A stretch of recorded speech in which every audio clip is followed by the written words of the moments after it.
Hey there, it's Trisha, and I wanted to go over the trades for Friday, June 19th. We actually traded in the morning on Friday together in the education room. And I did want to point out that I have gotten a couple requests for a trial in the education chat room without purchasing the ebook. And the only reason why that's a requirement is because the education room helps you identify the setups and our entry criteria and so forth as things occur live. And if you don't have the information on what the setups actually are and your charts set up with the indicators and so forth, it really makes it difficult to understand what's going on in the chat room. So that's the reason why that is part of the criteria to take the free 3-day trial. And it just really would be beneficial to have that information before you actually take the trial, because that's the way that you're going to get the most out of what you're witnessing in the room. Okay, so anyway, here are the trades for Friday, or here are the charts from Friday. It was actually quadruple witching, which means that basically everything was expiring on Friday. You had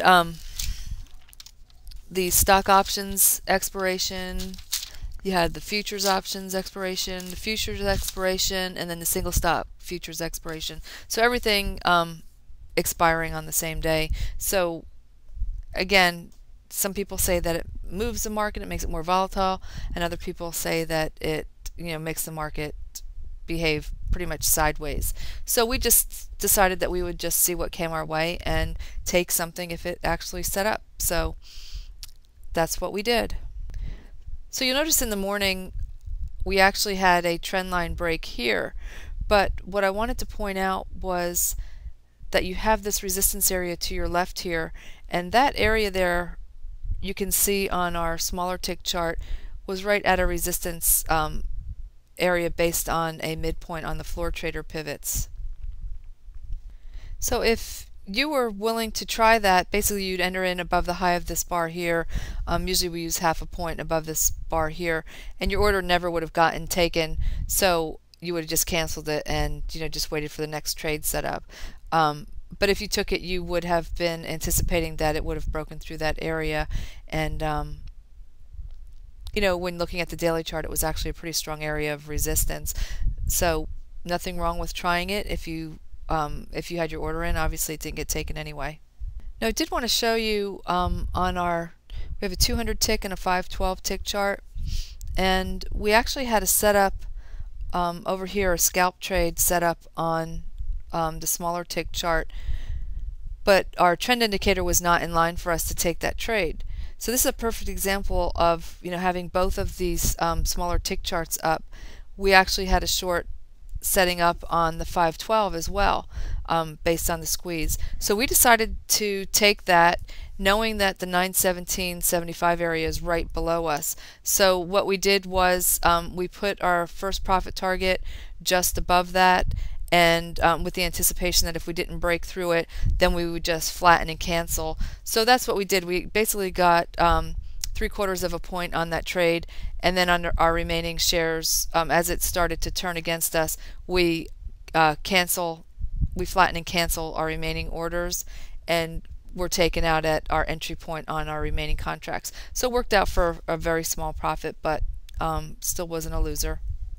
And so if you were still trading in the afternoon, this was at I say afternoon, but typically I don't trade past 11:30 on Friday, and you get a trend line break here, and it's a valid, definitely a valid setup. So if you're trading in the afternoon, then you could have taken that a half or a quarter point below that, and it would have went on to be a nice trade. Also, you would have had an opportunity to take it right here on this squeeze entry right here. And then if you missed that one, you would have had an opportunity here as well. And there was also an opportunity on the 512 tick chart also. So you had a couple trades that you could have taken in the afternoon. You would have also had an opportunity to take a squeeze at about 2:10 or thereabouts in the afternoon that would have worked out as well. So quite a few things that set up nicely. If you did take that squeeze, realistically what you would do is you would put your first profit target just above this floor trader pivot that is right below you, and just see if it gets to that point. And obviously I think you actually would have had your first target met before that, and that would have been for your second or third portion of your contracts. So anyway, it would have worked out to be a nice trade then as well. So quite a few things set up later in the afternoon on Friday, but I was not trading in the afternoon on Friday. But if you were, then great job. So if you'd like to check out those setups, you can go to www.easyemintrade.com and check them out.